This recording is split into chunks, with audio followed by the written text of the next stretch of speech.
If you're using the run, walk, run method and also monitoring your heart rate, you have a real opportunity to enhance that run, walk, run by using heart rate zones.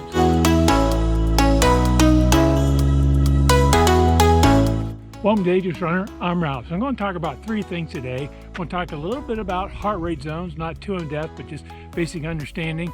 We're going to talk a little about how to figure your max heart rate. And then we're going to talk about how do you incorporate all that in your run, walk, run to just really enhance that method and use it to enhance your training. So there are 5 heart rate zones that are used in any type of cardiovascular training, whether it be running, rowing, cycling, and so forth.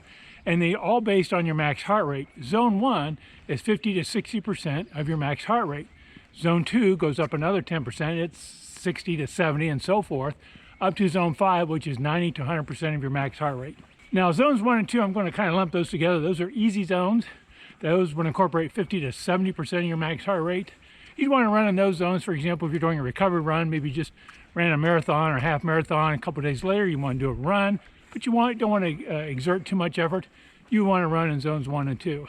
Now zone 3 is actually called the aerobic zone, and that's 70 to 80% of your max heart rate. And of course, when you're running aerobically, you're getting enough oxygen.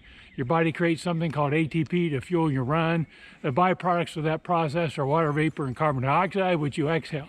Now above zone 3 is zone 4. That's actually called the threshold zone. Now that's 80 to 90% of your max heart rate. And once you start getting into the threshold zone, you're starting to run anaerobically, which means without oxygen. Your body has difficulty producing an ATP, starts breaking down sugars, and one of the byproducts of that is lactate. And there's this mysterious value out there called lactate threshold. That's kind of a term used to say, oh, I'm too tired, I hit the wall, or my muscles are burning, I can't run anymore. That means you got so much lactate built up in your muscles, you're done. So zone 4 is called the threshold zone. Zone 5 is the maximum zone. That's 90 to 100%. You really don't want to ever train in zone 5 intentionally. You might get up there sometimes. You run up a hill, or you do an interval or a fartlek. Now in zone 4, you do want to spend some time training in zone 4. In other words, by training anaerobically, you're going to increase that lactate threshold in your body. That will allow you to run farther, increase your endurance, get less tired. So do some training in zone 4, but most of your training is going to be in zones 1, 2, or 3, running aerobically. Now max heart rate is pretty easy to determine, but I do not want you to use an equation. Even though max heart rate is kind of age related, in other words, the older you get, the lower your max heart rate. Do not use an equation. Certainly do not use this classic 220 minus your age. That doesn't work. There are other equations out there, Tanaka equation, Hunt equation, there are others. Do not use an equation. Think for example, say you're 50 years old. Do you think every 50-year-old in the world has the same max heart rate as you? Of course not. The best way to get your max heart rate is by going out and running. It's very simple. Go out and do a very slow jog for 15 to 20 minutes. Get your heart rate up in the 110s, 120s, and then start doing intervals. I want you to run hard for 2 minutes and walk for a minute. Now during those 2 minutes, you need to run hard enough to get your heart rate up, but make sure you can finish the 2 minutes. And when you get 2 intervals in a row where you're tracking your heart rate, you get 2 intervals in a row with the same max value where you kind of peaked, you can't push it up any higher, you're done. That's your max heart rate. And that'll take maybe 4 to 6 intervals, but that's the value you want to use in all these heart rate zones. Hey, if you're enjoying this video, please scroll down and hit that like icon. Boy, those likes really help my channel. Now, once you know your max heart rate, you can calculate all your zones. I don't think that's necessary. There's really 2 numbers I want you to know, and that's the 80% number and the 90% number, because that'll allow you to incorporate heart rate training into most all of your run, walk, run efforts. So for example, let me give you 2 examples. The first one is what I'm doing today. I'm doing a long run today. I'm trying to go 8 to 9 miles. And when I do long runs, I like to run aerobically. And I do that because I don't want to be real tired when I'm done. I want to get the distance, of course, and I'll be real tired the next day. I find if I spend too much time anaerobic running, I get real tired and my muscles get sore. So long runs are aerobic. So I know my 80% number. Now my interval timer on my watch is set for 1 minute 30 seconds run and 15-second walk. But if I'm running, pretty soon I see I'm up in zone 4, I'm above the 80% number, then I will start walking. I will walk until my heart rate starts to come down. I'll wait till it gets maybe 4 or 5 beats per minute below my 80% number.